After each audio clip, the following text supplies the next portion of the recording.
नमस्कार विद्यार्थी मित्रमैत्रिणींनो, MPSC उपयुक्त चालू घडामोडी या आपल्या यूट्यूब चॅनलवर सर्वांचे स्वागत आहे. आज आपण बघणार आहोत 29 जून 2023च्या काही महत्त्वाच्या चालू घडामोडी. चला तर मग सुरुवात करूयात. Let's start. पुढची बातमी बघूयात. ज्या खाजगी क्षेत्रातील सर्वात मोठ्या बँका HDFC बँक आणि HDFC लिमिटेड यांचे विलीनीकरण होणार आहे. दोन्ही कंपन्यांच्या संचालक मंडळाने विलीनीकरणाला अंतिम मंजुरी दिलेली आहे. विलीनीकरण 1 जुलैपासून प्रत्यक्षात येणार आहे. यासह देशातील पहिली गृह वित्त कंपनी HDFC संपुष्टात येणार आहे. तर ही जी HDFC लिमिटेड आहे ही संपुष्टात येणार आहे आणि HDFC बँक म्हणून ओळखलं जाणार आहे. आता HDFC लिमिटेड आणि HDFC बँकेने 4 एप्रिल 2022 रोजी विलीनीकरणाची घोषणा केली होती. विलीनीकरणाचा उद्देश HDFC बँकेच्या अधिकाधिक शाखांमध्ये गृह कर्ज उपलब्ध करून देणे हा आहे.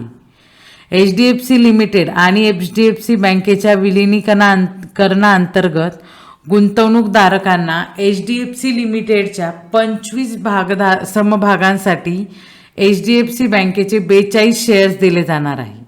म्हणजे हे जे विलीनीकरण होणार आहे या अंतर्गत काय तर जे गुंतवणूकदार आहेत HDFC लिमिटेडचे ज्यांच्याकडे शेअर्स आहेत तर त्यांना 25 समभागांसाठी HDFC बँकेचे 42 शेअर्स दिले जाणार आहे. हे येथे लक्षात ठेवायचे. आणि 2 बँका खाजगी क्षेत्रातील मोठ्या 2 बँका HDFC बँक आणि HDFC लिमिटेड यांचे विलीनीकरण होणार आहे. हे इथे महत्त्वाचे आणि ते कधी लागू होणार आहे तर 1 जुलैपासून ते प्रत्यक्षात येणार आहे. पुढची बातमी बघूयात. मुंबई कोस्टल रोडवरील वर्सोवा बांद्रे सागरी सेतूला स्वातंत्र्यवीर सावरकर सागरी सेतू असे नाव दिले जाणार आहे. तसेच शिवडी ते नावाशेवा या मुंबई पारबंदर प्रकल्पाचे अटल बिहारी वाजपेयी स्मृती शिवडी नावाशेवा अटल सेतू असे नामकरण करण्यात येणार आहे. तर लक्षात ठेवायचे की मुंबई कोस्टल रोडवरील वर्सोवा बांद्रे सागरी सेतूला सावरकर सागरी सेतू स्वातंत्र्यवीर सावरकर सागरी सेतू असे नाव देण्यात आलेले आहे. तर शिवडी ते नावाशेवा या मुंबई पारबंदर प्रकल्पाचे अटल बिहारी वाजपेयी स्मृती शिवडी नावाशेवा अटल सेतू असे नाव बदलण्यात आलेले आहे. हे इथे लक्षात ठेवायचे. आपण कालच्या स्लाइड्समध्ये बघितलं होतं की जागतिक बँकेने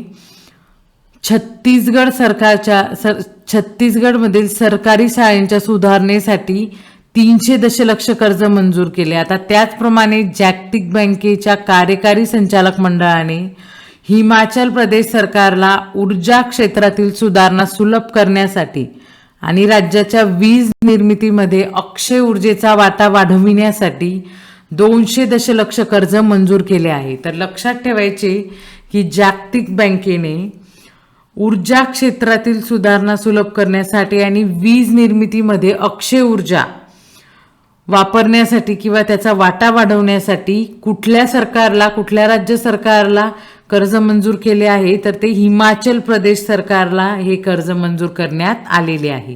तर लक्षात ठेवायचं की छत्तीसगडला शिक्षणासाठी आहे तर हिमाचल प्रदेशला ऊर्जा क्षेत्रातील सुधारणा करण्यासाठी जागतिक बँकेकडून कर्ज मिळालेले आहे. पुढची बातमी बघूयात. इंग्लंडने भारताला डेव्हलपिंग कंट्रीज ट्रेडिंग स्कीम या स्कीममधून वगळलेले आहे. डेव्हलपिंग कंट्रीज ट्रेडिंग स्कीम ही इंग्लंडमध्ये कापड, कार्पेट, चामड्याची उत्पादने, लोखंड, स्टीलच्या वस्तू, विमानांचे भाग, मौल्यवान धातू आणि रसायने इत्यादी वस्तूंची निर्यात करणाऱ्या देशांसाठी लागू असते. या योजनेत ज्या देशांना इंग्लंडने समाविष्ट केलेले असते त्या देशांना इंग्लंडमध्ये वरील नमूद केलेल्या वस्तूंच्या आयात शुल्कात सूट मिळत असते. जर भारताला या योजनेतून वगळले तर भारतातून आयात केल्या जाणाऱ्या वस्तू तेथे महाग होतील. म्हणजे आता इंग्लंडने भारताला या स्कीममधून वगळलेले आहे. डेव्हलपिंग कंट्रीज ट्रेडिंग स्कीममधून डेव्हलपिंग कंट्री ट्रेडिंग स्कीममधून भारताला वगळले तर भारतातून निर्यात होणारे कार्पेट, चामड्याच्या वस्तू, कापड, लोखंड, स्टीलच्या वस्तू, मौल्यवान धातू, विमानांचे काही भाग, काही रसायने आहेत. जर ते भारतातून निर्यात होत आहेत इंग्लंडमध्ये, तर त्याच्यावर आयात शुल्कात सूट मिळणार नाहीत. तर आपोआपच भारतातून तिथे जाणाऱ्या वस्तू काय होतील, महाग होतील.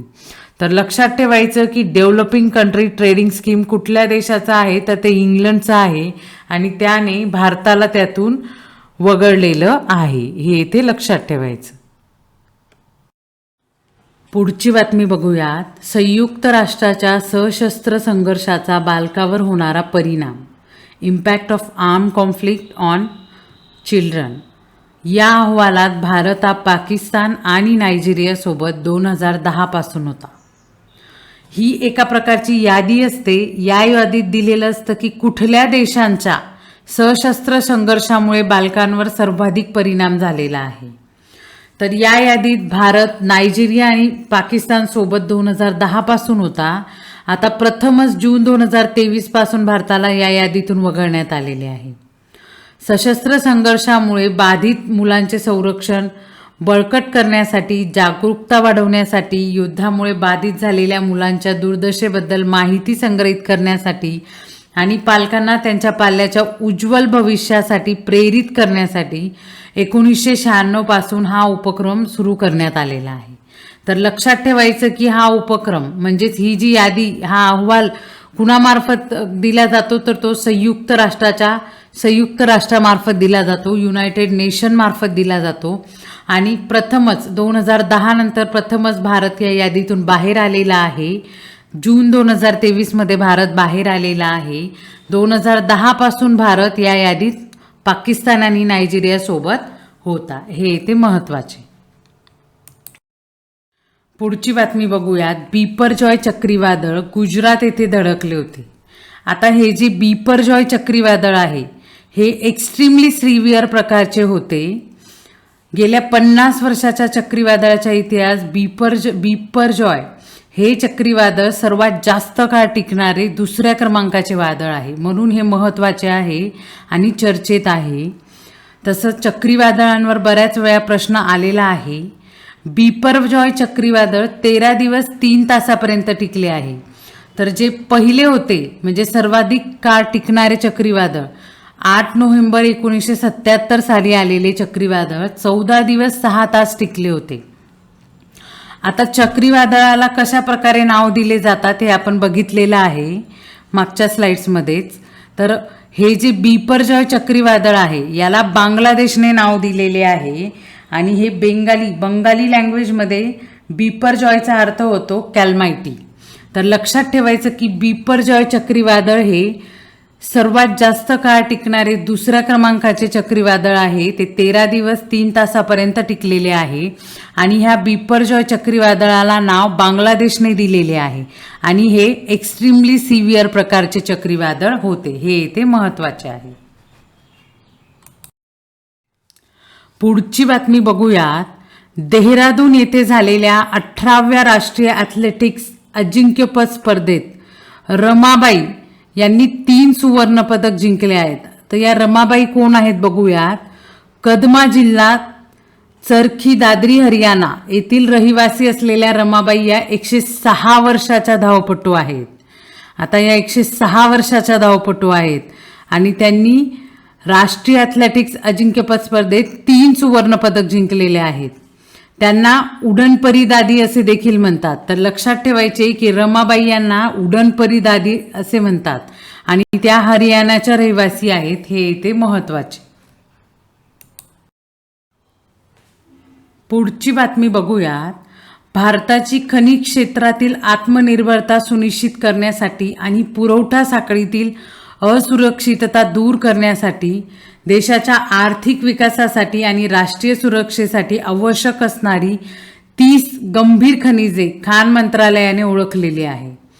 ही अशी खनिजे आहेत ज्यांना पुरवठ्याच्या कमतरतेचा धोका असतो, म्हणजे ते मिळू शकत नाही, ज्यांचा अर्थव्यवस्थेवर इतर कच्च्या मालाच्या तुलनेत मोठा परिणाम होऊ शकतो. ही अशी 30 खनिजे ओळखली गेलेली आहे. या खनिजांचा अहवाल क्रिटिकल मिनरल्स फॉर इंडिया नावाने प्रसिद्ध करण्यात आलेला आहे. अहवालाचे उद्दिष्ट आयात अवलंबित्व कमी करणे, म्हणजे हे जे 30 खनिजे ओळखलेली आहेत यांचे आयातीवर डिपेंड न राहता यांचा शोध घ्यायचा, यांच्यावर आयात अवलंबित्व कमी करायचे, पुरवठा साखळीतील लवचिकता वाढवणे आणि देशाच्या निव्वळ शून्य उद्दिष्टांना समर्थन देणे, हा अहवाल खाण मंत्रालयाने तयार केलेला आहे. तर क्रिटिकल मिनरल्स फॉर इंडिया नावाने प्रसिद्ध करण्यात आलेला अहवाल खाण मंत्रालयाने तयार केलेला आहे. नोव्हेंबर 2022 मध्ये राष्ट्रीय प्रगतीच्या दृष्टीने महत्त्वपूर्ण असणाऱ्या खनिजांना ओळखण्यासाठी खाण मंत्रालयातील सहसचिव वीणा कुमारी डर्मल यांच्या नेतृत्वाखाली 7 सदस्यीय समिती स्थापन करण्यात आलेली आहे. आता यात अजून एक गोष्ट महत्त्वाची आहे, म्हणजे समितीवर प्रश्न विचारले जातात. तर लक्षात ठेवायचं की वीणा कुमारी डर्मल यांच्या नेतृत्वाखाली असलेली समिती कशाशी संबंधित आहे, तर राष्ट्रीय प्रगतीच्या, राष्ट्राच्या विकासाच्या दृष्टीने महत्त्वपूर्ण असणाऱ्या खनिजांना ओळखण्यासाठी खाण मंत्रालयाने तयार केलेली ही समिती आहे वीणा कुमारी डर्मल यांच्या नेतृत्वाखाली. या समितीने 3 खनिजांची यादी जाहीर केलेली आहे. ही खनिजे पुढील 30 खनिजांची यादी जाहीर केलेली आहे. ही खनिजे पुढील प्रमाणे आहेत: अँटीमनी, बेरिलियम, बिस्मथ, कोबाल्ट, तांबे, gallium, germanium, graphite, hafnium, indium, lithium, molybdenum, niobium, nickel, PGE, phosphorus, potash, REE, rhenium, silicon, strontium, tantalum, त्यानंतर कथिल, titanium, tungsten, vanadium, zirconium, selenium आणि कॅडमियम. तर लक्षात ठेवायचं की क्रिटिकल मिनरल्स फॉर इंडिया नावाने प्रसिद्ध करण्यात आलेला जो अहवाल आहे त्यात काय आहे, तर राष्ट्राच्या, देशाच्या अर्थव्यवस्थेसाठी आणि विकासासाठी जे महत्त्वपूर्ण अशी 30 खनिजे आहेत ती ओळखली गेली आहेत आणि त्यांची यादी या अहवालात दिली गेलेली आहे. आणि ही यादी कुठल्या समितीने तयार केली आहे, तर वीणा कुमारी डर्मल या समितीने ही यादी तयार केलेली आहे. हे ते महत्त्वाचे आहेत आणि या यादीतील हे 30 खनिजांची नावं इथे दिलेली आहेत.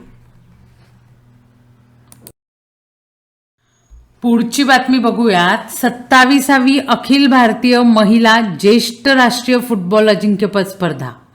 अखिल भारतीय महिला ज्येष्ठ राष्ट्रीय फुटबॉल अजिंक्यपद स्पर्धा आहे ही, जी 2022-23 सालची तमिळनाडू संघाने जिंकलेली आहे. अंतिम सामन्यात तमिळनाडू संघाने हरियाणाचा पराभव केला आहे. ही स्पर्धा कोठे झाली, तर ही स्पर्धा गुरु नानक स्टेडियम अमृतसर येथे झालेली आहे.